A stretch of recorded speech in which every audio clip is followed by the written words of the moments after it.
What's up, Nico? We starting off on the right note. I mean, let them know what kind of energy we on, man. Yeah, we out here, you know what I'm saying? Big energy all day. Big energy, big noises, big guys. Yo, what's up? You're just now tuning into That's 86 podcast. I am your host. My name is Bryant and Theo, also known as BryGuy. And to my right, the one and only guy who's always by my side, and I'm always by his. So necessary. Hi. His name is Theo. You see, Nico's on board. Nico's on board. Man, how you feeling? I'm all right, man. I was a little tired, and I'm just trying to drink it off, Yeah, let's start off with cheersing. Cheers to you. Cheers. Cheers to you guys out there. Oh, man, right now I'm drinking on some Roku gin, some Japanese gin. To my right, Theo is sipping on the one and only, you guessed it, Grey Goose, the coffee. Limited edition, super rare, and I guess I just jumped straight into it, man. So, it's funny because Grey Goose is under the whole Louis Vuitton, Moet, really? Hennessy, branch. You said Louis Vuitton? Yeah, that conglomerate.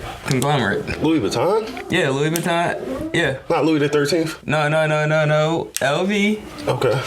Yeah, LVMH. Yeah, that's the name of the house. Really? Yeah, they own all the luxury brands. I didn't know that. You just put me on. Yeah, so as of Monday, they own 50% share of, you guessed it, Ace of Spades. Oh, word. Mm-hmm. Word. Yeah, so I mean, yeah. So that happened. So that's part of Black History Month. Congratulations to you, Hove, on. That's why I feel this way, because it's Black History Month. I mean, how do you feel? This way. What's this way? You know what it is. What's this way? You know what it is. My mind's playing tricks on me. Everybody coming for my neck. I mean, I think that's every day. Oh my goodness, did you guys just see the bling? Like, yo, did you see the flaws? What is that on the bezel? Whoa, he just pulled out the 14K. Matter of fact, I'm sorry, 24 karat gold. Don't do that. What is it? Go on. It's just a watch. It's just a watch. It just help me know what time it is. I mean, it's just like, it just help you. All right, I feel you. You know what I'm saying? Like, no, like, that was pretty neat. That was pretty neat how you did it. You know what I'm saying? Like, I know that you're left-handed and all, but the way, you know what I'm saying? I think you choked it up a little bit, just sit there and take your little sip. I got you. I didn't do that. You can run the tape back, man. You can run the tape back. Look, see, now you can't even stop flossing it. They ain't trying to hide it. You gonna put it under the Come on, Pete. I see. Your times are really good. You know what I'm saying? Like, that's why so much energy coming your way like this. You understand? I'm okay. You got the gold. You just like, hey, where's your bottle of Ace? I should have brought it over, man. I should have brought a bottle of Ace. I'm gonna send some money before I get out of here. Because we gotta. There's a couple things I need to help you pay for and shit. You know what I'm saying? You've been making a lot of investments lately, and I don't really, you ain't the type of boy to ask me for nothing, but I'm the type of boy to try to contribute best I can. I will never ask for anything. Yeah, it's my Godfather voice, you know what I'm saying? Like, oh man. But yeah, I guess that's why how you're feeling, All right, so recently there have been some attacks on characters of the gentleman right here, myself and Theo, on the way that we conduct ourselves. I get it, And you know what? Forget this live stream because Facebook is hating on me right now. So we're just gonna keep letting it be interrupted like that, and we're just gonna rock out. But yeah. All right. So how are you feeling about the assassination of your character? I'm feeling like I take care of too much people, and I need to stop and just like pull my hands out of the pot. I feel like I go out of my way to show people exactly what can happen, what can be done, what niggas is capable of, and I feel like it's done nothing but just come back and shoot me. Mm-hmm. Like I really consider myself to be a very kind and generous person, and I think that that's what they take for weakness, and that's really it. Like, I've heard it said so many times, but I always thought that I was above it. Like, nah, nobody gonna take my kindness for weakness. Nobody ever take my kindness for weakness, but that's what it is. At least I feel now that my kindness is becoming a weakness. So yeah, I'm second guessing everything. Not everything, but I'm second guessing, you know, how I interact with people and the people I interact with. I can definitely feel that. I can relate to that. I can relate to it. I feel it so much just because, like, I mean, like, as you're saying it, because we're still, like, on this whole, you know, Jay-Z, you know, selling 50% of the stock to, you know, Moet Hennessy. But, like, even in the song where he was sitting there saying that, what was that on Watch the Throne? When he was sitting there talking about, like, how he felt that, you know, like, he has to dig a moat, you know, like, he can't even go out because, you know, the people around him and all that kind of stuff, like, how he just feels, you know? And that kind of does feel like these moments right now because, like me, I always like to think that I'm like closed off, you know? Like then I won't let people get close to me at all and all that kind of stuff, right? So I keep everybody at bay. Yeah. You know, but in actuality, as you just spoke, you know that I'm not the type of person to ask for anything. So it's like, so I'll bring you along with me, you know? I'll bring you along. We can, wherever we're going, it's cool. Yeah. You can come along and I won't ask anything of you. No, just naturally, you do more favors than you ask. But then it's hear the other perspectives. You know, it's just like, damn, that's how you view me? Shit, am I selfish? Am I selfish? Am I what? Am I who you say that I am? That I don't believe or know myself to be that? Right. Am I deluded about my own character? Yeah, it's just like, am I, like, because I'm, like, as you know, because we spun, like, at least 2 decades together right now, you know, that I'm such a perfectionist and I'm hard on myself more than than anybody else, you know. And then like we had on the episode a couple episodes ago of me sitting there saying that, like, no, people who say they don't care usually often care the most, right? You know, they're just trying to protect themselves. Yeah, so it's so like all of these whole things just go by. It just goes through your thought as to when you're hearing people speak of you, you know. Because I do like to hear what people have to say, what they think of me, you know, because like I learn. Yeah. Or at least I become more aware of, oh snap, that's all right. I can see how people can say that. Absolutely. You know, and all of that jazz. I mean, you can look at yourself in the mirror, but you can't really tell what you see. You know, unless somebody is actually there to help you describe it or something like that. So, yeah, I mean, character is one of those things. It's kind of consensus type of situation. Yeah. Yeah, so do you want to elaborate on that feeling for you? Or you just want to just like breathe on and just go? I want to elaborate. I mean, you give me a choice, I'll probably rather choose not to talk about it, but I will because it's damn good content. You know? This is a little bit more transparent. To humanize yourself. Yeah, right, because I'm just a man. Nah, what it really comes down to is like I said, I consider myself to be a very kind and generous person. And I go out of my way to do that. Like I learned that as a trait from somebody very, very young, and I realized how much I valued that. And I'm like, sheesh, I've never seen somebody give so much of themselves just to make sure everybody else around them was good. And then like I built that into my character, which I'm like, yo, if I can't enjoy my meal if I'm looking at your hungry ass like across from me. Like I'm gonna make sure that you enjoy your meal, and while I watch you smile, my meal is gonna taste even better, you know. And that's just how I do everything. That's how I've done everything. I've belonged to a collective or a conglomerate or a group or something for like as long as I can remember. As long as I can remember, I've belonged to a group. Like I've had people I consider my brothers who I wasn't born with. You know what I mean? Yeah. And now I'm like, shit, that's probably not the way. Yeah. Like I'm thinking, I don't know. Like I haven't come to any conclusions yet, because this is the first time I've got the chance to like sit down and talk to somebody I care about it. I'm like, wow. You know, maybe it's that part in life where we age and it's just, you know, it's just you and your woman, or it's just you. Yeah. You know what I mean? Yeah. I mean, and we're going through this together at the same time, where we're both questioning, like, cause like I sit there and think about it all day, just just like, wait, am I out here tripping? You know, am I out here doing too much? Am I out here being who they say that I'm being?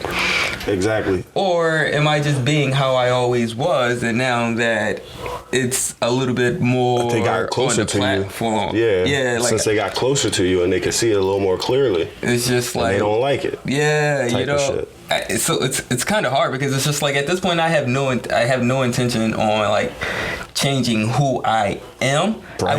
I will make adjustments, but not to accommodate anybody. But it's just because I'm trying to work on being a better person myself. Right. Like, because there's like, I don't know if you have it or if anybody else even views anything this way, but the way that I look or perceive it is just that you had an idea on what kind of person you wanted to, what kind of man or a woman, what kind of adult you wanted to be as a whatever, you know? Mm-hmm. Like you as had that. As a youth. Yeah.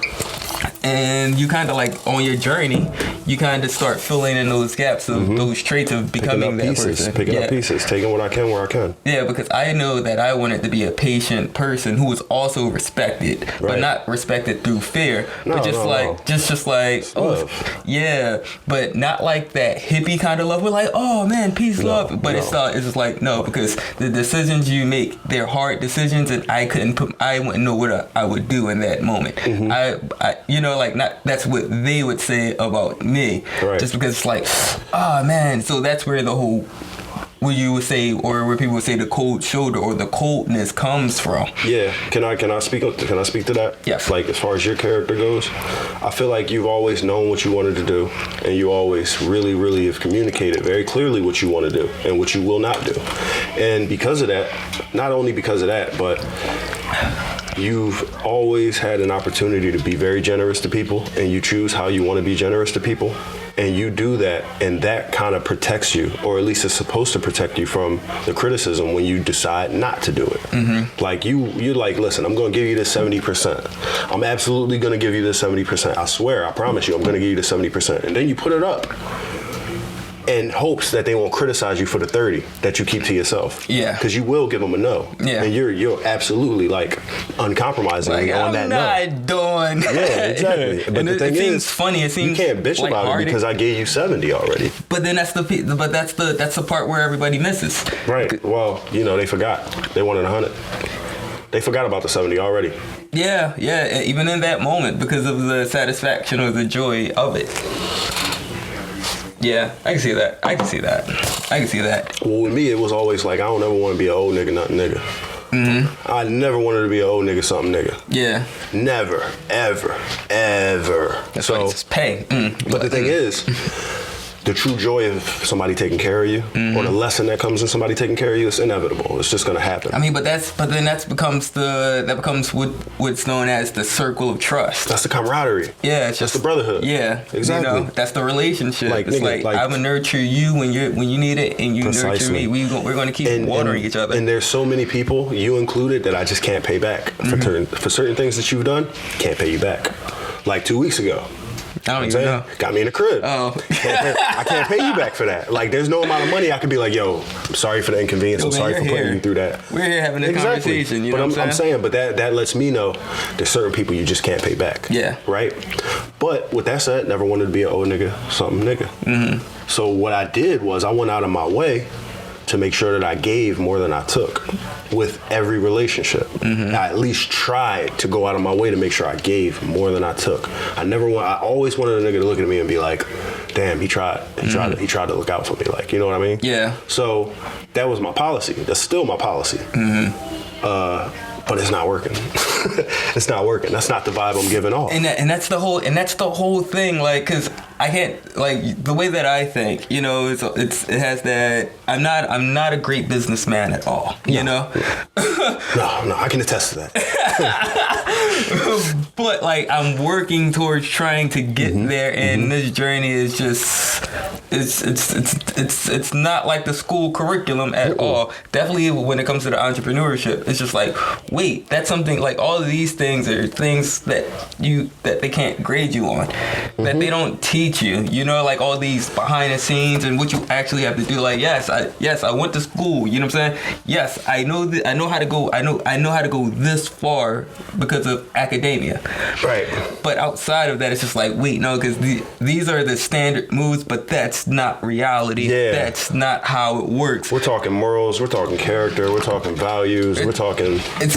We're talking government. We're talking everything, like the infrastructure, period, within the system or society in general. You know, because you can sit there and have a great business relationship. We have a great business relationship going that's ever growing. I feel like it. But then also like by not sitting there having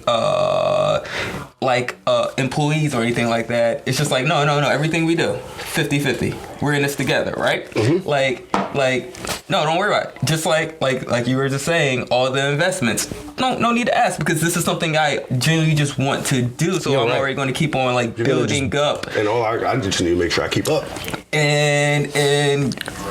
but whatever you're bringing is so valuable that you can't sit there and be like, well, you know what, you're only going to get like 5% stake within all this or anything like that. See, that's the thing. You can't evaluate it like that. I promise you, we'll never have the conversation where I'm telling you what I've done for you. Yeah, we will never do that. That will never be a conversation. But then that goes into like... The only thing is I can say, yo, how much do you need? What haven't I done? Please tell me, you know? So I'll approach it like that. So that's kind of like the conversation, like, because I was going through all the media sources on this deal that 86'd and Möet, come to, which is 50-50, right? Because they understand that they can't, like, it's like, well, you already have a growing, your brand is hot. It's like, how do we monetize this? How do we value this? You're a conglomerate by yourself. Well, not by yourself, but your brand is a conglomerate, and we're a conglomerate house. Right. We really got to hire all the actuarians, or we could just skip that. And I can value you, and you can value me equally. Yeah, exactly. So the conversation is just like, well, what do you plan on? What do you guys plan on? What does Möet plan on doing for86'd? Like, you guys have Vouv, you guys have all the champagnes. But no, because they own all the champagne labels that's out there, whether they're exporting them. I didn't know they owned Vouv, dog. All of that, like they're the distributor for them. Word. So they import it too, right? All of it, yeah. Yeah. Okay. Everything goes through. They have the resources, and that. So within this time now, they got boats and planes. They got boats, planes. They got land. Yeah. And that's what their whole thing. Donkeys, they're just sheep, like everything. So the anchor asked, what was the conversation like between you two? Like, when you guys approached Jay-Z. How did that go? Can I guess? What was that? Yeah. Probably a position of mutual respect. That's what Jay-Z was saying. All right, let's go. Jay-Z was saying that it was like, I mean, when we got the kid, I'm trying to do his voice. When I got the call, it was just, I had to think about it, Yeah, that's when you realize his voice is your natural voice. And we... You just sound like yourself. You know what I'm saying? So it was just like, what's this about? And then we start talking about the art, the passion, like the actual process of caring about the people. Right. It's not just, this isn't a money grab. Like, I don't need, that's not one of my biggest concerns. Like 86'd was doing numbers, they produce 500,000 bottles, and they're charging anywhere from $300 to $1,000 to a $10,000 bottle, you know, within their portfolio of the 500,000 bottles they're producing. So Möet was more so just like, all right, well, we own land and we have all this land in Champagne. So the region. Yeah, the up your volume, you have to come through us. So you can use any of the grapes from any of our sites and all that kind of stuff in order to create more product. So it just became, and our distribution is just like, you know, let's help each other grow. That's everything. Right. That's everything. Right. Like, this is the mass that you can't attain without us. Yeah. So, you know, so they got a 50-50. So that now it's the 50-50. Jay-Z owns 50% of the Ace of Spades champagne. Yeah. And Möet now owns the other 50%. Ooh. Wow. I need to grab a bottle.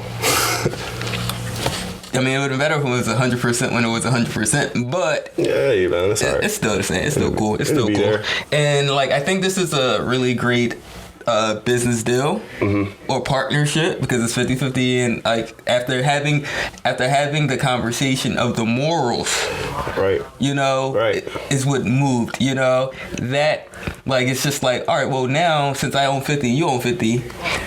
Since I'm just me, I kind of have like more say than you because you have to go through a whole bunch of niggas. And it's just me like, nah, y'all about to fire all of these farmers. Like, what are they going to do? You know what I'm saying? Exactly. Like, no, definitely not for what, you know, like not for my brand, not for my labeling. I still want the relationships I have with all of them.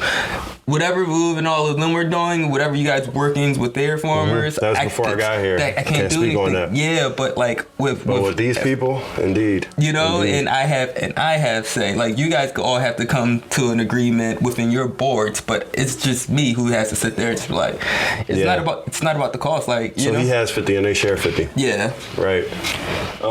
And I think what's really truly awesome about that is when you have like a complete interest in something, like if you're a 50% owner of something, they're both 50% owner of something, right?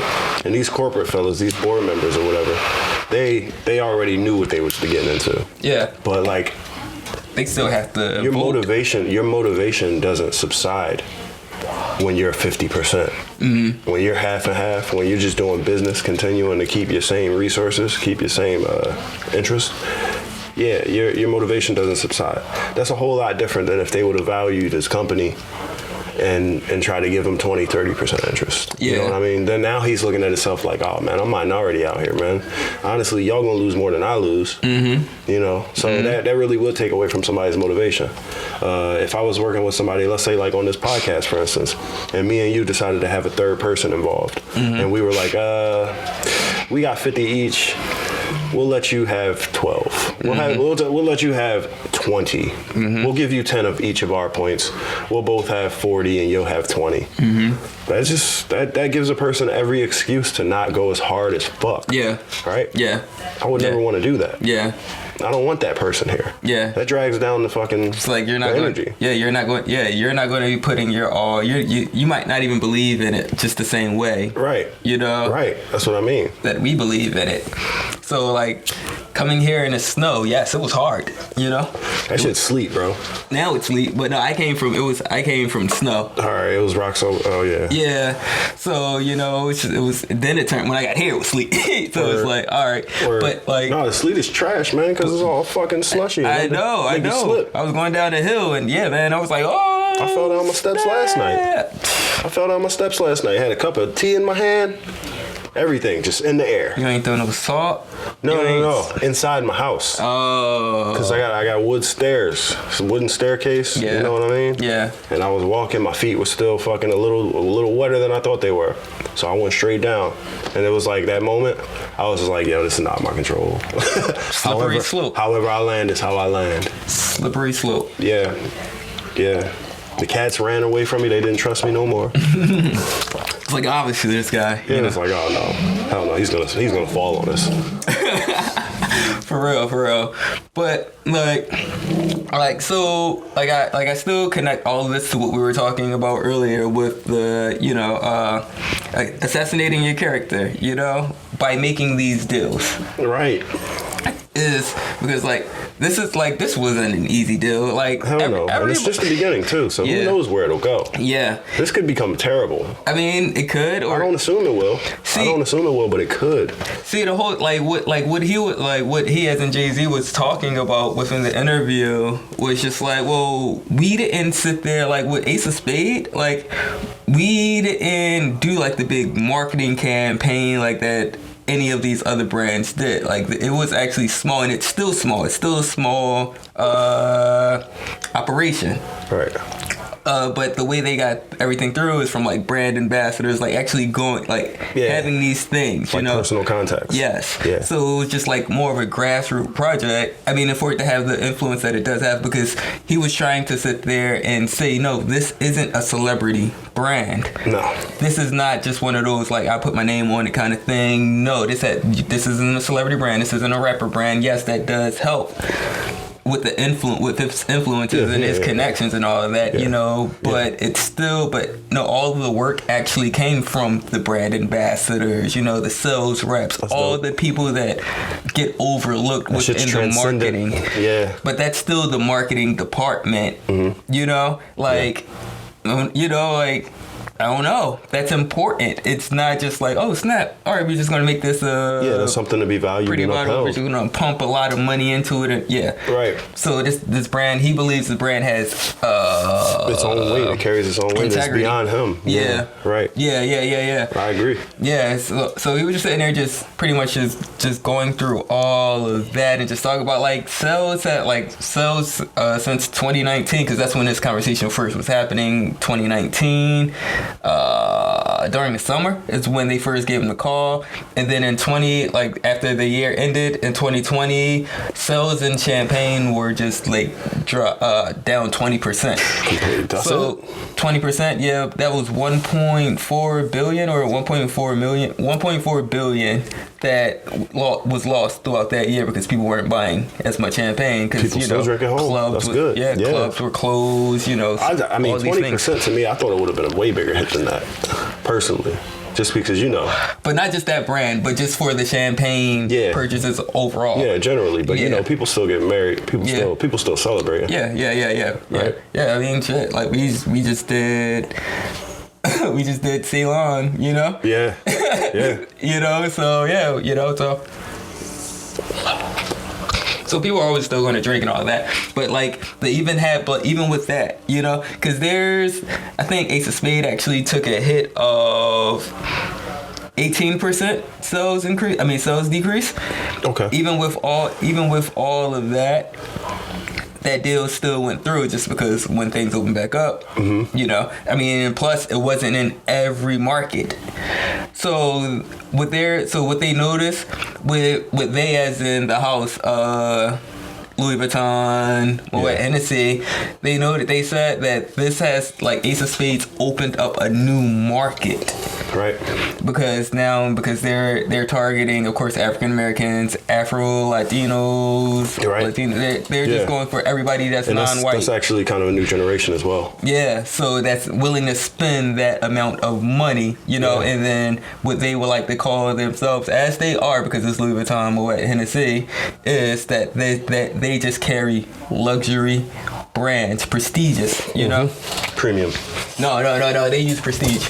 Prestige? Yeah. I like it. So that's a good movie. That's their whole portfolio. I mean, no matter how much shit I talk on the readily available Grey Goose, we have this one that's fucking amazing. So it's like, well, I know they can do that, and they do that at such a limited volume that it's like, I got to. So they know they can. So they know that they're like, yo, we got luxury shit. Y'all just can't afford it, you know, or y'all just don't know about it, or so limited. You know, how bad are you going? You know, I don't know. Are you going to give us what we're worth? Because we know what we're worth. Exactly. So, you know, with this acquirement, I'm going to be pretty interested to see how that turns. So also within a lot of the thing, should we do this? Yeah, we should do this one. So within a lot of the comments, the first thing a lot of people were saying, because a lot of people were just like, you know how comments go. 100% both ways. All the ways. Yeah.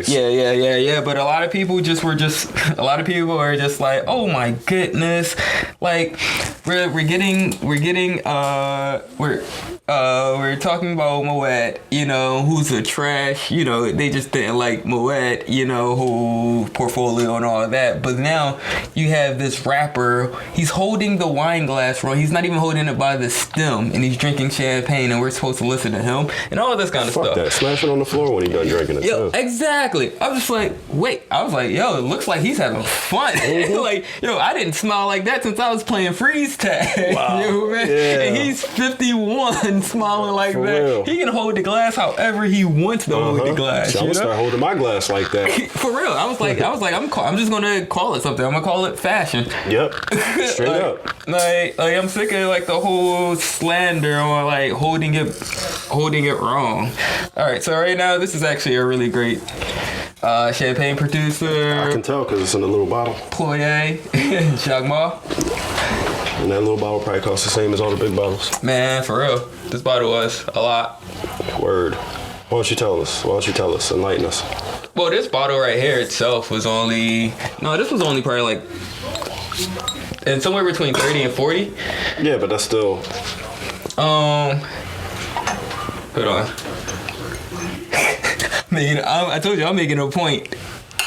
Just to hold my champagne and my wine glasses like this. I'm not fucking doing this stuff anymore. It's fashion, baby. Pinky out and all.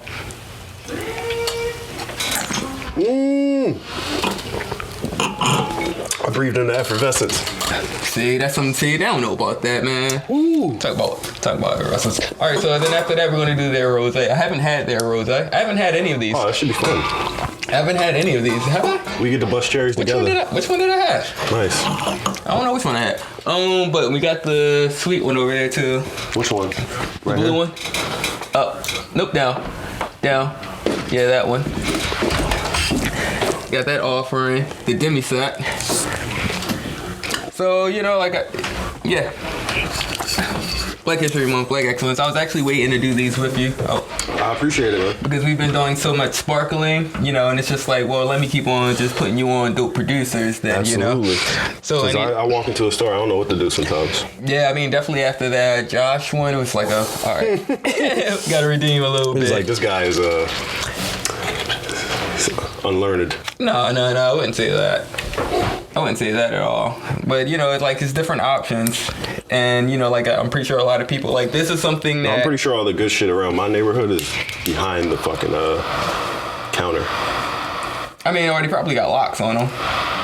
No, I mean, that's what I look for, but if I the can't ones with see locks? it... Yeah, no. If I go into the thing and I look at it and I go, okay, had this, don't want that.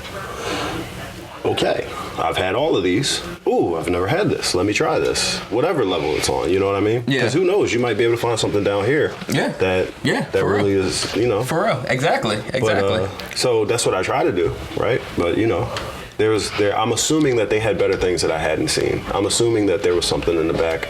There was something in the little manager booth. You know, who knows? Behind the counter. Who knows? Because a lot of people don't like doing their job. So, you know. Yeah, like who knows? It might not even been out. For real. Yeah, for real. Don't know until you just go on the site and... Some individuals are like, hey, we don't really sell this much. So there's no need to bring it out. We can use this space for the kangaroo. For real. I mean, because the that's kangaroo flying off the shelves. Yeah, and that's something I've learned too. I mean, it like working where I work, working in a wine and spirit store has definitely opened my eyes to what actually moves. And the value of that shelf space and that shelf design and all that kind of stuff. It's just like, oh, you guys are trying to get rid of all the dope stuff and just bring in all of this. Like, granted, we did have someone come in and buy all of our cases of Ace of Spades. I think they bought 20 cases of Ace of Spades. An individual? Yeah, an individual came in and Word. bought 20 cases of Ace of Spades, and it's just like, well, Ace of Spades don't move like that. Right. You know, so they were just like, yeah, sell all of them to him. Yeah, get him out of here. Because he was asking me, like, you got more? Just like, because it was hard. It's hard to find Ace of Spades, but it won't be hard anymore. Yeah, Moving forward, right. it won't be hard anymore. It'll be tons available. Not with LVHM on the case. Yeah. As soon as it, but nobody knows because I didn't know that Vouv was imported by Moet until I looked. No, it says it on the bottle. It says it on the bottle. Yeah, I never. At the same time, never looked at that bottle because like once I see that everyone's drinking something, I don't ask why. I just try not to go to it. Okay, I see you. It's just like, yo, man. I mean, like when I'm scrolling through the social networks, I'm sitting there looking at everything, and I'm just like, oh man, this is kind of like not brainwashed, but it's kind of just like none of these are the purple cow. It's no point in me listening to or reading their reviews on it because their reviews is probably going to say the same exact thing that the other one is going to say. Man, it's too much. You know, it's just like you're like, I don't know, but then that's when you have to go into like the actual source itself and see how far you're willing to like invest in that person to get to know if you want to listen to them or not. Because it's just like, well, what are you? What do you do? Are you just an enthusiast? Not just, but are you an enthusiast? Is this your profession? Are you a critic? Like, what are you? Like, who how'd you end up in this space? Yeah, you know, so it's like, is there proper training? Proper training doesn't mean anything because you can just drink a lot and then it's like, well, this is what I know. But that's the whole at the same time, game. It's like, do you love this shit? Like, do you care about this shit? Are you here because you want to be, or are you here because you got to be? Yeah. So I mean, so then it goes into all of that, but like still just learning like how much like I didn't know that Sazerac distilling company that they had platinum vodka. So platinum comes in the plastic. It's the plastic bottle. When I say plastic, I mean it's like the pints too. Like these are the things that you compare to like Vladimir and all those kind of things. I got you. So those like volumes move of that, and I'm just like, damn. I'm like, all right. So I'm like, so they have Buffalo Trace, they have Eagle Rare, they have Blanton's, they have Platinum. They have what is that? Fireball. You know, like so they have. I'm just like so. I know about the first three, but I didn't know about the Fireball and the. So they are doing. Yeah, I didn't know they did all of it. Wow. All of it. You know, and that's volume. Like those ones are volume, so they can sit there and just have the actual Sazerac itself. You're not gonna see that everywhere. Like that's not moving all off of the shelves. It's not moving all over the place. Yeah, because you know, like everybody's going for the Buffalo Trace or the Blanton's whenever when you feel good. When you could get because they're only giving out like 2 cases. They limit that like crazy. Yeah, so like the I guess the psychological analysis between all of this is just like, to me it's mind blowing. Word. Because it's just like, yo, like one thing like agriculture, you don't know how not important agriculture is, but how influential agriculture is to society, because you think of farmers, right? You know, and it's just like, yeah, we all know we need to eat, but you're not sitting there dealing with the farmers day to day. You're going to the supermarket. You're dealing with the merchants, right? You know, or the merchants. So you're like, I get my bread from the dollar store. You know, I don't care about you. It's crazy. So for Jay-Z to be in the position to sit there and have the conversation with the agricultural aspect of it, the farmers, the growers, the grape growers in France and Champagne, because we all know they're, you know, like I can't say that the brand he's with are racist people, but in general, that's the idea. They're racist, and they're just like, well, you're black, you know what I'm saying? That's the general idea. Yeah, to be in that space and to have so much influence that now it's just like, you know, like, because he talks about it clearly in a lot of his music. What's up?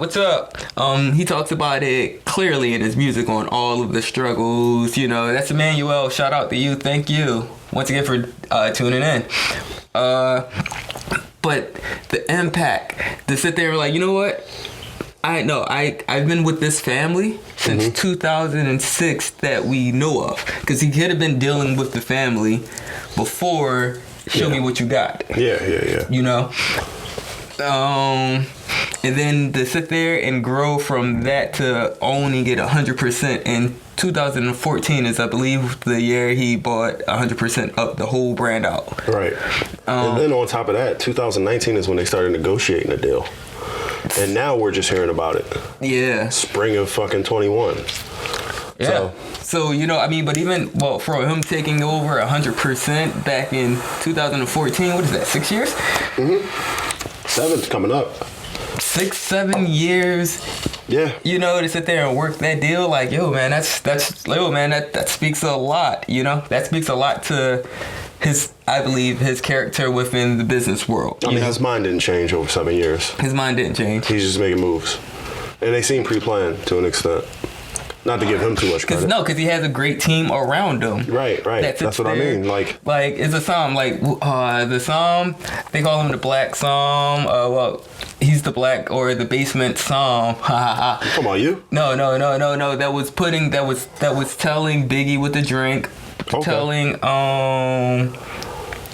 Jay-Z and all of them, all the artists back in New York with the drink. Dag, I can't remember his name right now too. Dag, and I'm so upset. Because it's hard to find.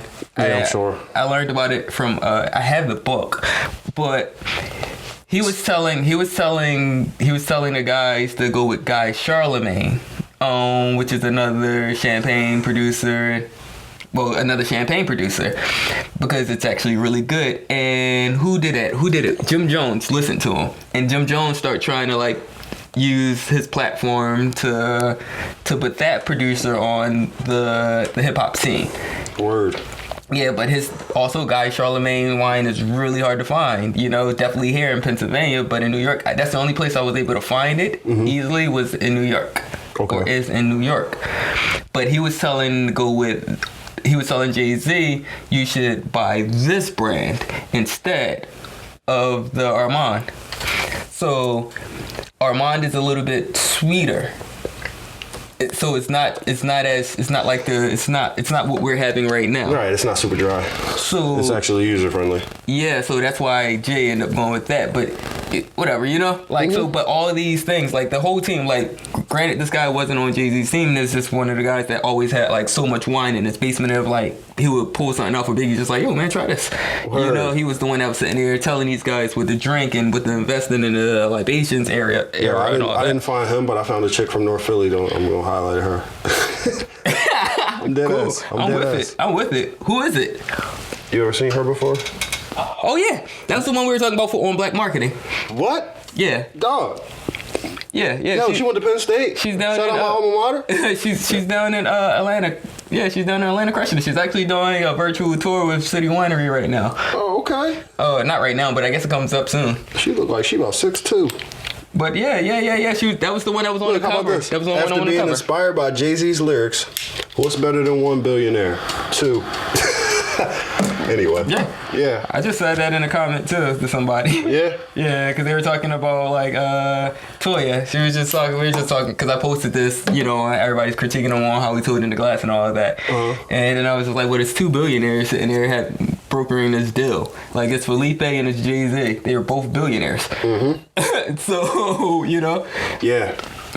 So that's a whole lot different than than 1 billionaire having a conversation. You know, it's just not the same. Because like none of them it's not a need for both of them to sit there and do this. Nah, yeah, they don't need money right now. Yeah, they're actually just trying to spread culture and influence around the world.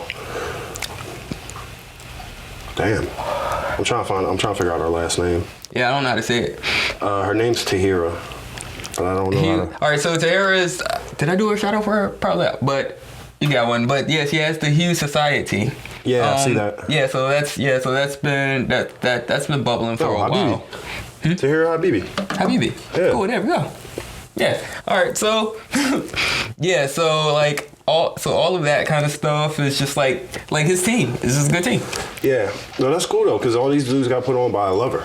You know what I mean? Yeah. By a lover, like a connoisseur, like a real enthusiast. Yeah. Rather than somebody who just went, yeah, I could really like flex myself into a really good position right now by just giving you some of this. Like, nah, that's not how it's supposed to be. Yeah, I don't even know if he worked in a restaurant or anything. Like, who the fuck knows? He had a cellar. I found his son. He had a cellar. So I started trying. He had a wine cellar. Oh, you found his son? You try to hook up? I was going to sit there, you know, whatever. Yo, man, you know when I go down the rabbit hole, I just go. And then I try to find, like, I'm going to sit there and try to talk to the source. I guess that's why this whole thing works for me. This whole social platform because I generally just want to have conversations with people. Right, you got a lot to share. So it's just like, oh man, like, so you're the one that sat there and put, you're the one that put that into Biggie's hand, and Biggie was like, yo man, I'm gonna rap about this. You know what I'm saying? Like, to hear those stories and just to find out who these people are is just impeccable. That's lovely. It's impeccable because you would never know how much influence that these people have around them. Yeah. And they don't talk about it. You know? Of course not. Because the thing is, like I said, they not. Like, if I want to put somebody on, I'm not putting them on so that they can shout me out. Yeah. If I want to put somebody on, I'm putting them on because I want to open their eyes.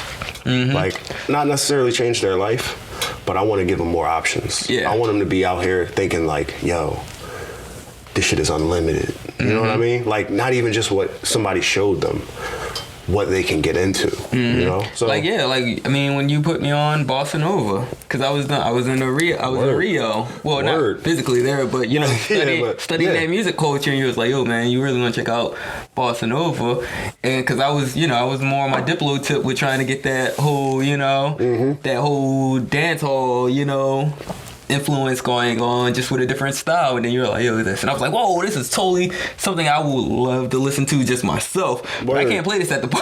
Nah. This isn't for the clubs. It's gonna change the vibe. People not gonna come in now. Damn. I can't read. Oh, no, it's cool. No, I don't got no eyes. I left my eyes at home. No, man, he was just saying Penn State is everywhere. Penn State is everywhere in Penn. Yeah, dog, we are.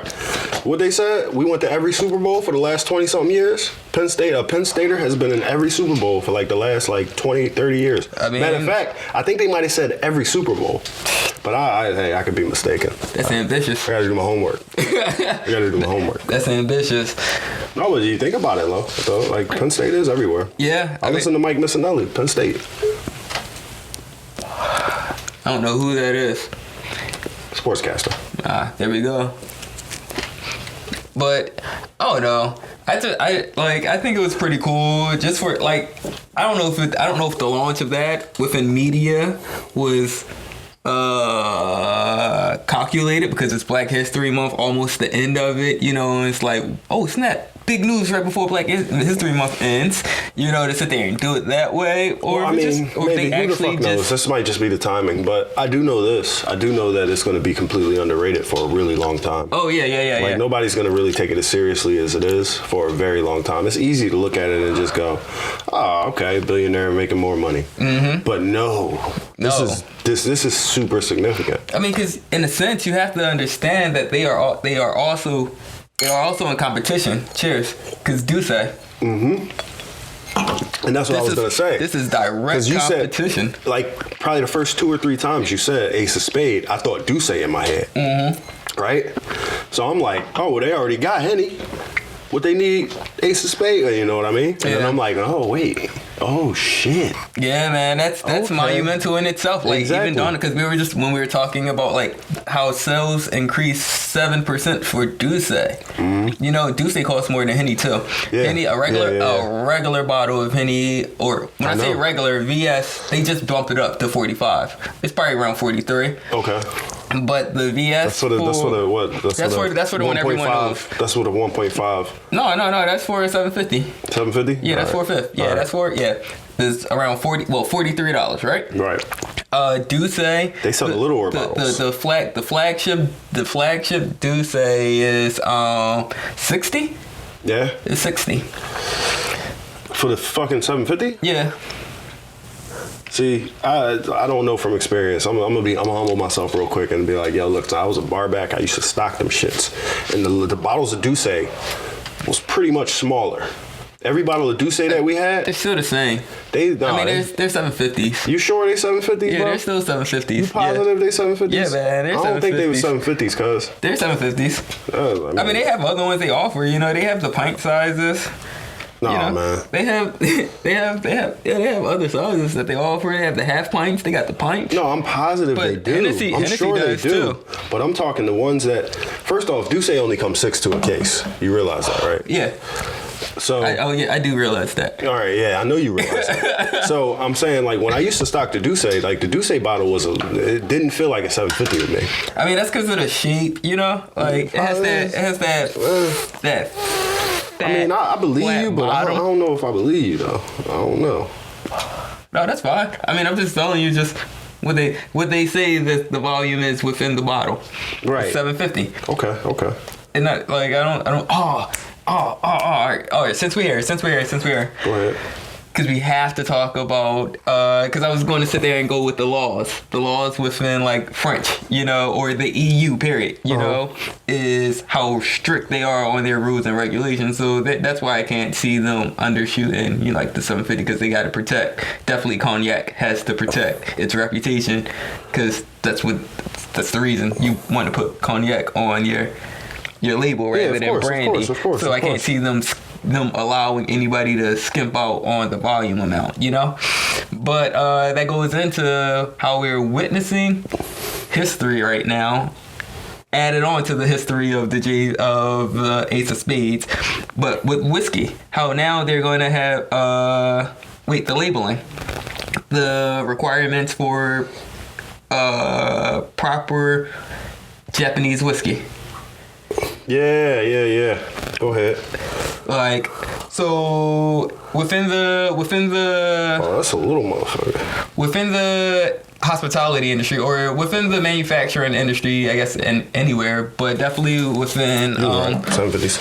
food and beverage or making whiskeys, making wines, making distilled spirits, any of that, right? It's always loose laws, and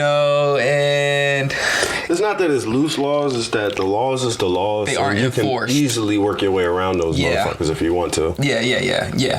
Yeah. So what happens is you get a lot of people who exercise the gray areas within these laws, and then that's kind of a bad look on the overall industry itself for quality. Mm-hmm. So that's what's been happening in with Japanese whiskey. Like everybody's sitting there just putting that up, and we only know predominantly on the mainstream front. Suntory, which is Beam, Nikki, and or Nika.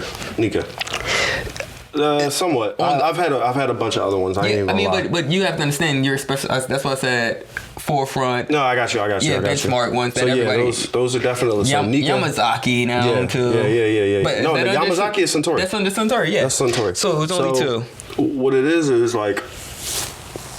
Go ahead. Say what you were saying. No, go ahead. That's where I was going. I was gonna say what it is it became a trend for Japanese whiskey on the market to be premium.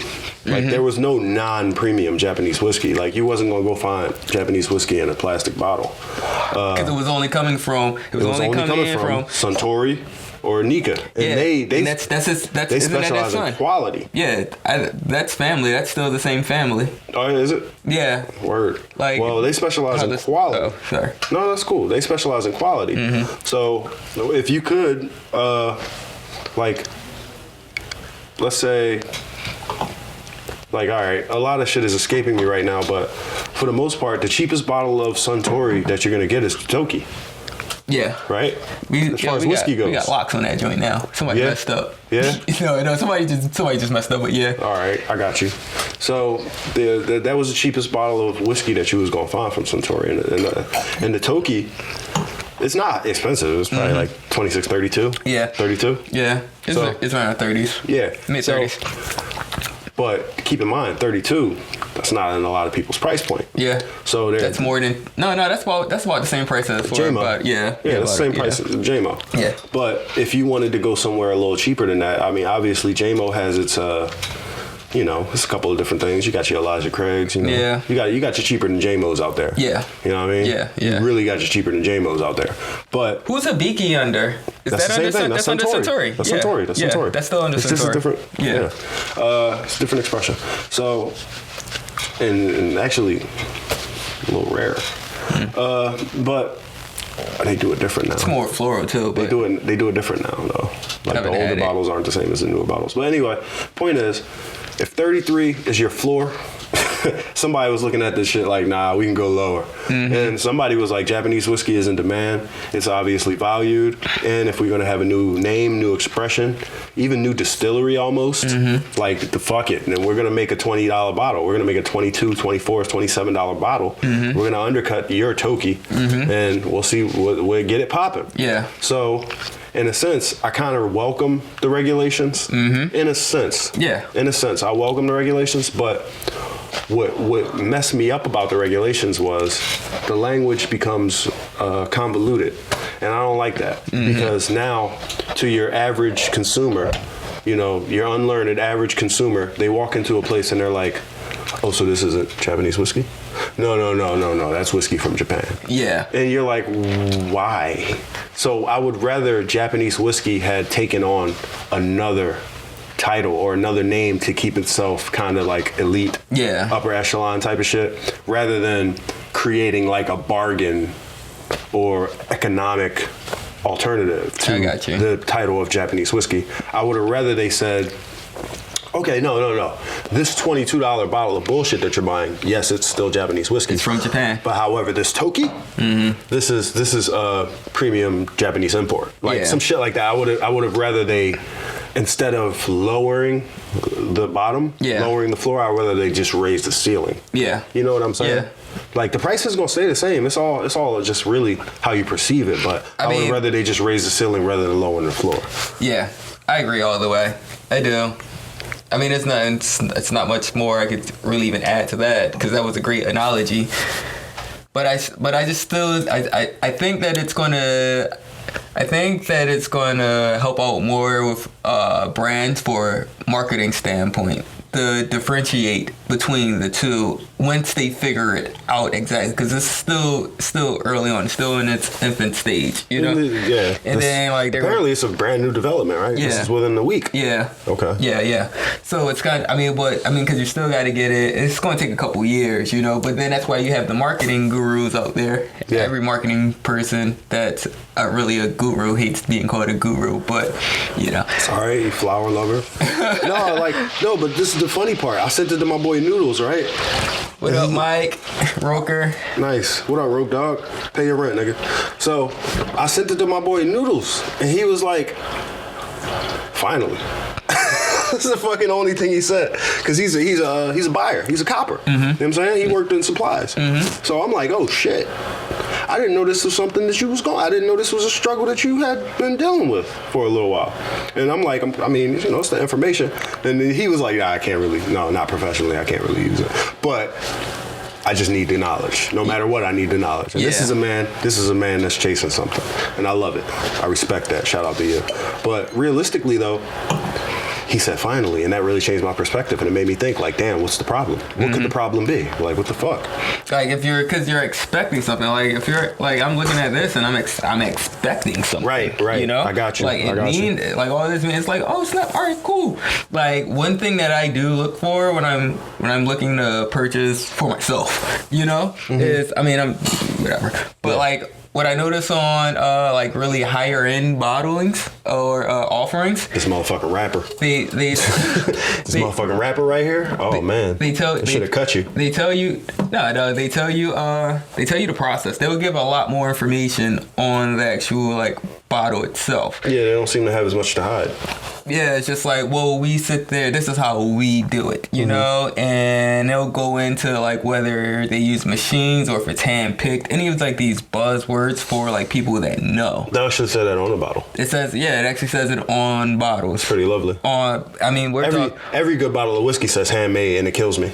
Fucking hate it. That means because it's not regulated. Yeah, it's not regulated. So it's just like so when you sit there and then they're actually explaining the process, but you know, because you can always go deeper into the process. Definitely if you've manufactured anything that you know, of course, the care and all of that kind of stuff, or if you studied it enough, you know, it's just like, oh, I know. All right, so I know what I'm getting. I know that this is quality because it's not machine. It's not, you know, it's not machines aren't picking the grapes themselves or anything like that. You know, like everything's handled with some sort of delicacy. So therefore, like now that's less oxygen that's hitting. You know, all this other stuff that goes into it, and not a lot, like, but premium bottlings do offer that on the bottles. Word. So I kind of look for that. If I can't see anything like that, then it's just like, all right, where are you from? You know, start going. So I just start doing the process of elimination, guessing. If I still can't figure out anything, then it's like, oh, all right. So I know what I'm getting myself into. It's a secret. Party on. It's bullshit. It's not a secret. Come on, let's party on, baby. You know what I'm saying? It's like, all right. This is something that I know I don't have to sit there and sit with and try to think about. You know, like this is just going to. Oh, I'm about to go meet up my homies. All right, cool. This is for the walk there. You know. Word. Because I'm not gonna be too geese to share it with you. You know? No, of course not. So it's just like, yo, man, did you already get started? Nah. Hello, son. You know. That's it. But I do believe that it is really important because to be able to make the distinction, because now with Yamazaki, right? Mm-hmm. Yamazaki is already super limited. Hibiki, it's the Hibiki that's harder to find. The Hibiki 10 year. That too. The Hibiki 10 year. But I'm keep saying Yamazaki because I know that's what people actually know. Yeah, right. So it's just like people try, like it's so hard to like even try to find it. So when you find it, you go there and then you might have just missed that last bottle. Typically, yeah. I mean, you know, it's like, dang, if I got here. I think it's for the 12, it's like 54 a pour. I don't even know. No, it is. Because the price went up on it too. Yeah, well, it was 54 a pour a year and a half ago. A year and a half ago. Before COVID, it was 54 a pour. So it's bored out. So now I can see them using something like ultra premium or ultra exclusive, you know, something like that. That's what I mean. The double down. I'm all for that. I'm all double for down that. on that.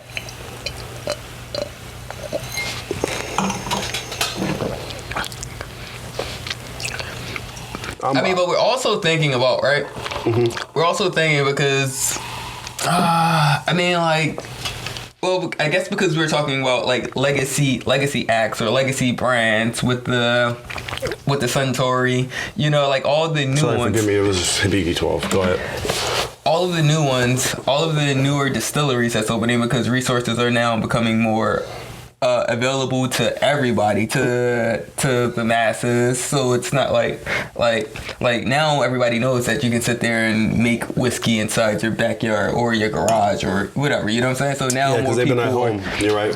Now more people are like, oh snap, you know, getting into it. It's just like we gotta do it. We gotta do it. But you also do know within that culture, you gotta do everything great. You gotta do everything right. You know. Consistency actually is the most important part. It's like don't come in here fucking up our reputation, you know? Right, like by you doing like we have to get it. No, but not only that, like if you're gonna be great at it, if you're gonna make something great, you better be able to recreate that shit. Yeah. Don't make me something great today and then make it completely different tomorrow. Mm-hmm. If it tastes like plum today, it better not taste like apples next year. Yeah. Like straight up. Yeah. I mean, unless it's supposed to do that. Yeah. Unless it's because wine gets away with that. Yeah. You know, Glenfiddich 15 does that. They're great with that. Mm-hmm. They're great with that. I mean, and that's the crazy part too, because that's all blend. This is Solera system. A whole different. This is Solera system. That's why. You know, so you can get away with that. Right. Exactly. If it's marketed but it's that on the way. bottle, and they talk about it. And you know what I mean? Yeah. And that's important. Yeah. All right, let's see. You just want to... All right, so I guess we'll do a little bit of engagement, and then... I don't know. And then highlights. Hey, man, you drive the car. I'm just riding. Cool. All right, that's how it always is, bro. Yeah. All right, so I guess we'll do a little bit of engagement, and then we'll just jump into highlights, and then we'll go from there. Yo, I'll hop out on somebody if you need me to, though. No, Don't it's get me cool, wrong. Man. I know. That's why I'm never like, you know what I'm saying? Like, I'm like, yo, man... My G, look, has never been tested. How about it? Because it's like, yo, man, I don't need to, you know? Mm-hmm. Don't need to because it's people. It's people. But just know, I'm with the shits. I'm the shits right here. I am with it. Yo, I'm a pacifist and I fight for you, dog. I appreciate that, yo, man. That means you ain't even gotta appreciate it, dog. Just keep being you, man. I mean, it's so hard because people don't want me to be me. And people, I guess they have a vision. I know now this went back all the way back there. I guess people have a greater vision for me, or they see the potential, and I hate they want to limit you. They want to limit you because they think they know. Alright, hold on, real quick.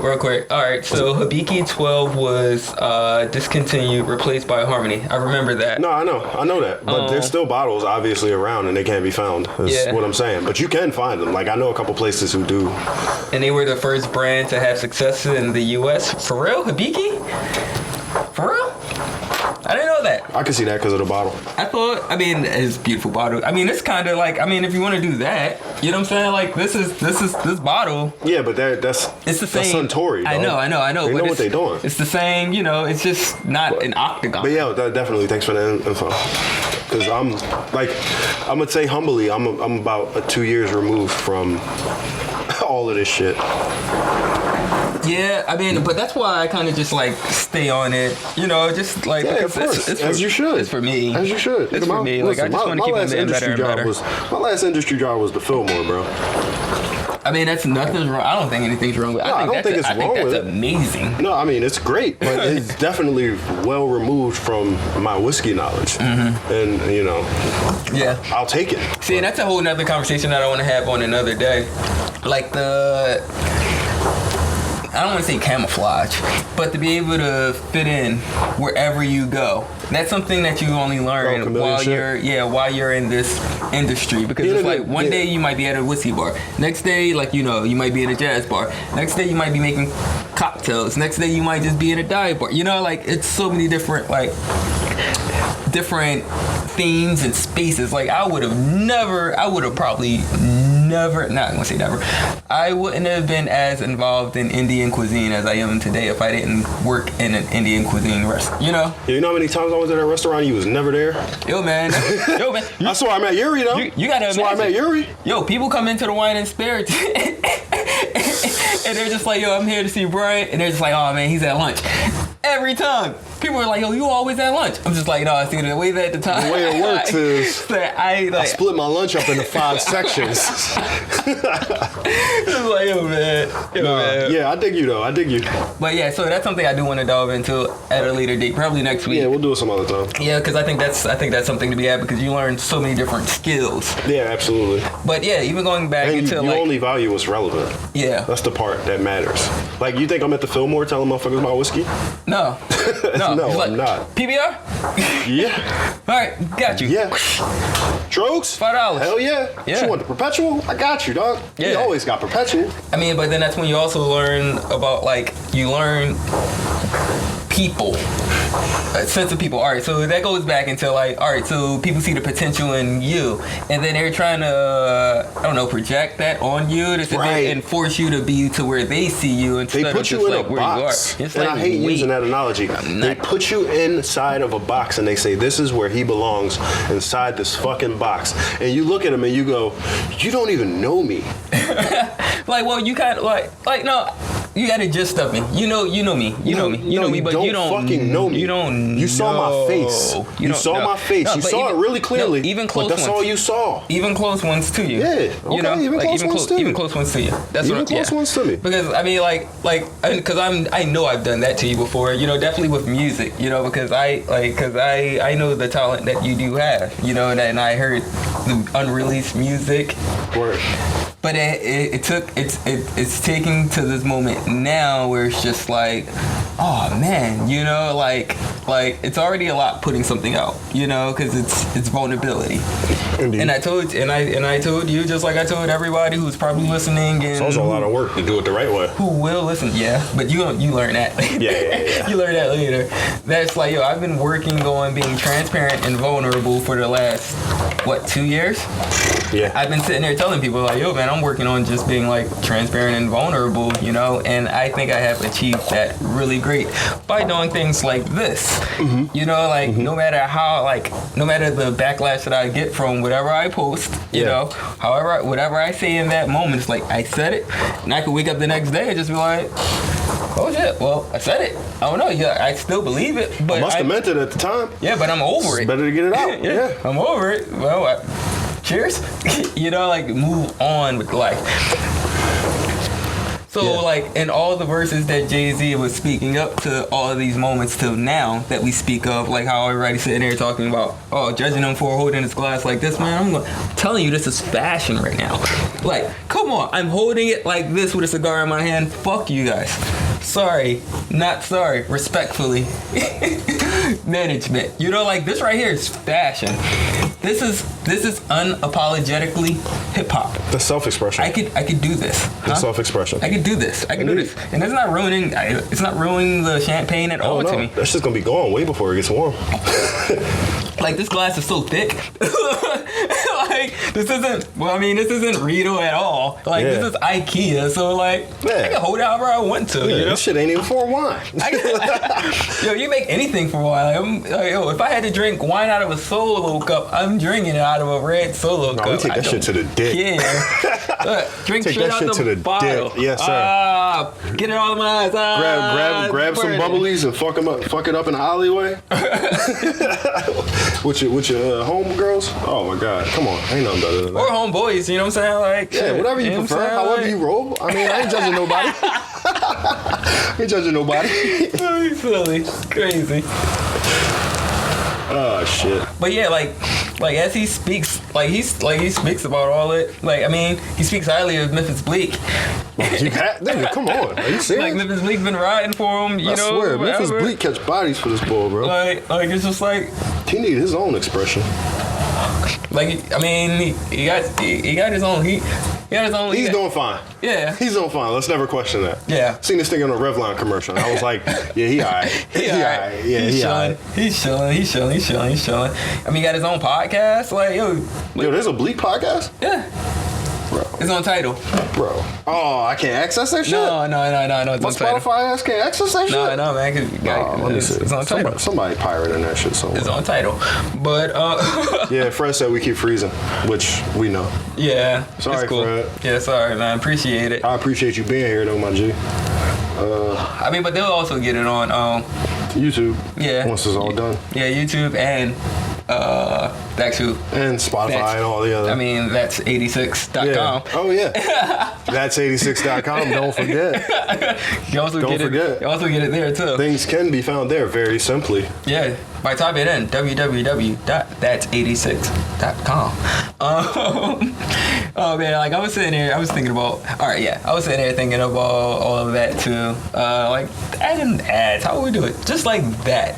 That could be you. Like, you see how enthusiastically we speak about the things we love? You could be a thing we love. I already love you. Definitely if you're coming this way and you actually want to collaborate, partnership with these ads. If you have value and you recognize my value, yeah, we should partner. That simple. But yeah, like him sitting there talking about the whole workings of with Dame, you know, with Rockefeller in general, you know. Yeah. Did you know that he also invested in DeLeon? So that's the tequila brand that's distributed through Diageo. That Diddy's tequila. I never had it. I haven't had it either. I gotta go to tequilas now just to have it. Yeah. So I haven't seen it. I don't know anything about it, and I consider myself like right after whiskey, tequila. That's how I consider myself. I mean, like I said, I'm about a year and a half, 2 years removed from all of this, but shit, I have a great base, and we can get it. It's been around. Yeah. I haven't had it either. Yeah. And what made y'all don't sell it either though. I mean, we probably don't have it at. Y'all we don't have it at the spot. Yeah, but you could. But yeah, SLO that bitch in a second. I mean, I'm pretty sure I can get it. Yeah, but like, you ain't gonna put it on the shelves. You're not gonna. No. You're not gonna get 6 to 12 bottles. No, because you're able to order SLO items individually. Yeah. You are. No, people. Oh, word. So I could go to the spot and just get that shit? You can just order it online and then pick it up. Order it to your spot? No. Well, you can order it to any spot and pick it up. Word. Okay. Yeah, you can do that. Yeah, I didn't realize I could do that. And it doesn't have to be the full case. Oh, yeah, that's the fucking problem right there. It doesn't That's what slowed me down. That's why I said like 6 to 12 bottles or? No, just one. Definitely since COVID happened, they were just like, yo, whatever. But yeah, that's been something I've been meaning to check out. But I did just learn that Jay-Z is an investor in that, which is like, whoa, you know, because he backed Ciroc, you know, and to know that he actually invested in Diddy's tequila, that's awesome itself. I mean, black excellence. What's better than one billionaire? Two.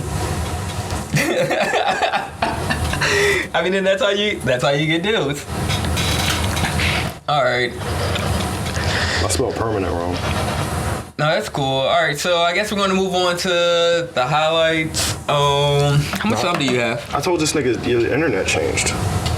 I'm good till like I'm good. How much all I got? I got another hour. All right, cool. So because we're definitely going to do the rosé and then sit there and just chop it up a little bit. All right, word.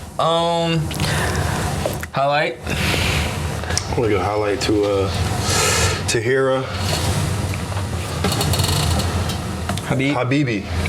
I ain't want to fuck it up. I had to make sure. I want to give a shout out to Tahira Habibi. First off, you gorgeous. Shut up, man. First off, you gorgeous. You a tall, strong, black, beautiful woman.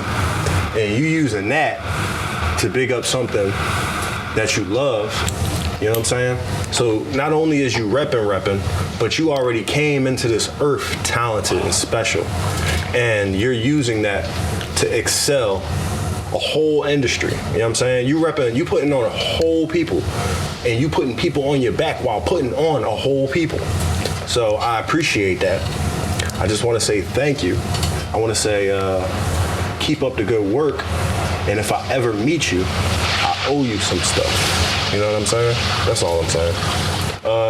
You're not in Philly right now, but shout out Nittany Lions. When I meet you, I owe you some stuff. And hopefully we could collaborate and work on something. Because when I do finally meet you, I'm going to have something to offer. I'm going to have something to offer to the whole conversation. Not that I don't now. You know what I'm saying? I'm big in myself. I'm big in myself. Then I'm going to come big you. Word. All right, well, fuck it. While we're on the topic of black excellence and the beautiful highlights that we're giving throughout this podcast, I got to give it to D-Lynn Proctor. You know who D-Lynn is? Nope. But I believe in you. They must be good. You shouting them out, they must be good. D-Lynn. The black guy, you know? The black guy on the Psalm documentary that had huge success. Is D-Lynn like Derek? No, it's D-Lynn. It's D-Lynn? Yeah, it's D-Lyn. Word. Yeah. D-Lynn Proctor. Yeah, I mean, like, because he actually did, like, no matter what, like, all right, so they did that whole Netflix Uncorked. So Netflix movie Uncorked, and it was loosely based off of his life. What is that? Should I watch that? It was a movie on Netflix. Well, it still is on Netflix. Yeah, but I mean, what was it about? Oh, it's the journey of being a black person trying to become a sommelier in America. I met you. I don't need to watch it. Yo, man, everybody was hitting me up like, yo, man, I feel like this is your... This is your journey. This is your story. Like, all I could think about was you. And I'm like, yo, I appreciate you. You're not alone, B. D-Lynn Proctor right here with you. I was like, yo, man, he's been there. Yeah, he's been there. No. But yeah, that's why I've been telling niggas for like. I'm sorry, I don't mean to interrupt. I apologize. No, I've been telling all of us. I was like, yo, everything that we doing, we should have been documenting.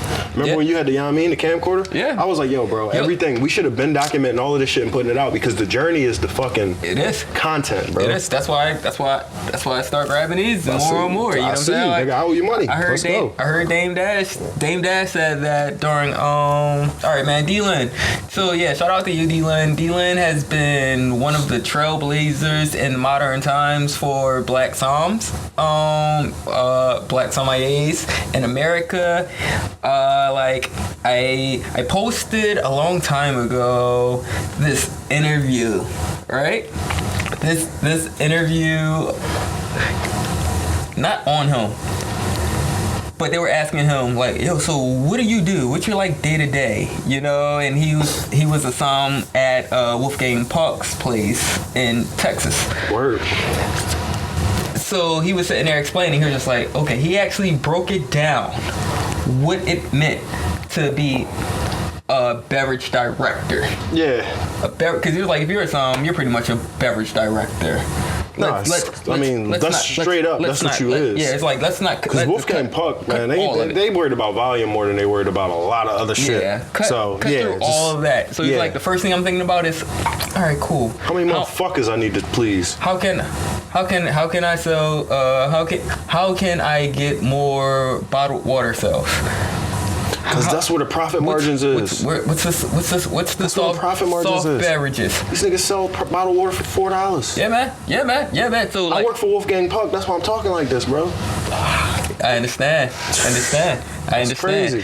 So to go through, like, to hear him just talk about his whole day to day, you know, like, so he's in a room because this is like one of those business, you know, entrepreneurs asking, like, well, like, what, like, the food and the restaurant industry business is totally different than like me and stocks, and so it's a room full of like head business, you know, presidents and all of that. And it's like, but none of us are fluid in the restaurant industry, and we don't know if we would invest in the restaurant industry because it's such high risk and all that kind of stuff. Don't y'all niggas go to restaurants every day? Sorry, go ahead. The business side of it, it's kind of, you know. So they just want to know what the margins be like. And so that's what they were asking. Right. So getting that intel, it's just like, oh man, that was one of the greatest interviews because I was judging them before, you know, like, because I do judge people on how they speak or how they present themselves in front of different groups of people. So when, like, cause like at first I thought he was shucking and jiving. Not gonna lie. No. It's how he chose to answer the questions that was asked of him. Not there. But watching the Psalm documentary, I'm just like, oh man, yo. But then I also had to step back. Like, that's because this is years ago. This was before I got into Psalms and anything like that. Like, I'm just learning the restaurant industry and I'm watching anything I could on the hospitality industry. So I came across that whole Psalm documentary and I'm like, oh shit, still didn't know anything about Psalm. Didn't know I was going to even go that way, you know? Didn't know I was going to go that way, but I was just trying to, you know, my thirst for knowledge, you know that. Yeah. So watching that, I'm like, oh man, this guy annoys me. Because he's one of those guys that you can see that's like, yo, you're just going to annoy me. Yeah. And then watching him throughout that annoyed me. But then I have to take a step back as I learned later in life. It's like, wait, take a step back. Try to understand. He's pretty much the only black person in this room sitting there, you know, dealing with all the psychological things he has going on in his, you know, that he has to deal with, you know, while taking his master's exam and all that kind of stuff. Yeah, all that and all that kind of stuff. And, shit. you know, like all of that, you know what I'm saying? Like all of that, you know? Yeah. So it's like my heart goes out to him, you know? Yeah. And then, like, all right, years later, because you know how these things work. You film something and it won't get released until like 5-10 years later. You know what I'm saying? So then the person that he is now, like, he's not in the restaurant scene. He's not in restaurants, but now he's more so just doing consulting for wineries on what their wine should taste like. What is a winemaker good for then, right? All right, so I mean, this is just how I give it up. You know, this is how I give it up. So, like, to see everything that he's doing now, like, now he's a part of, or he's the co-founder of a group called Wine Unity. So he's all about inclusion and all that, you know, creating spaces, offering scholarships so there could be more black faces within the space and all that kind of stuff. You know, so shout out to you, D-Lin. Like, you've made so much progress within your own life, within your own resolve, within everything that you're doing. I want to salute you because, man, I understand and my heart goes out to you, and you keep on being in the trailblazer you are. Yo, man. Cheers. Cheers to that. Cheers to that. For real. All right, what were we saying? Sorry.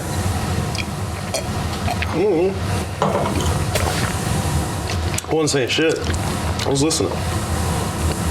All right, cool. So that wraps up this episode. That wraps up this episode of That's 86. Thank you guys for tuning in. Hopefully there's some insight that you did get, or some insight that you did get. Because you can use insight two different ways, like you said earlier. Insight. You see, I always bring it back. Come on, hopefully you can incite some shit from your new insight. Preach. All right, so keep checking us out. That's www.thats86.com. We're on all DSPs, you know. Just keep listening and keep growing with us. All right. Bye. Till next time. What? What fucking sound was that? I don't know. Yeah, I'll be out here, bro.